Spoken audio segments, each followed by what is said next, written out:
தங்கம் விலை ஏறினதுனால சூரியவர்தன் யாரும் தொட முடியாத உயரத்தை தொட்டுட்டான். இந்த சாம்ராஜ்யத்தை கட்டி காப்பாத்துறதுக்கு 5 பார்ட்னர்களை 5 தூண்களா பயன்படுத்திக்கிட்டான்.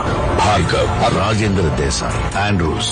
சூரியவர்தனுக்கு இருந்த பெரிய பலம் அவன் தம்பி அதீரா. அவனோட சாமர்த்தியத்துல கட்டின இந்த கோட்டையில சூரியவர்தனோட மகன் கருடனோட பங்கு இருந்தது. இவங்க 2 பேர் இருந்ததால கேஜிஎஃப் யாராலும் நெருங்க கூட முடியல. நாங்க ஏற்கனவே ஒருத்தன் தன்னோட கால் தரத்தை பதிச்சுட்டான்னு அவங்க யாருக்குமே தெரியல.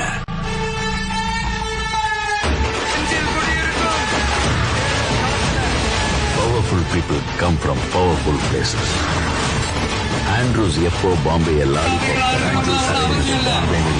ராக்கிக்கு அந்த சமுத்திரம் கூட சின்ன குளம் மாதிரி ஆயிடுச்சு.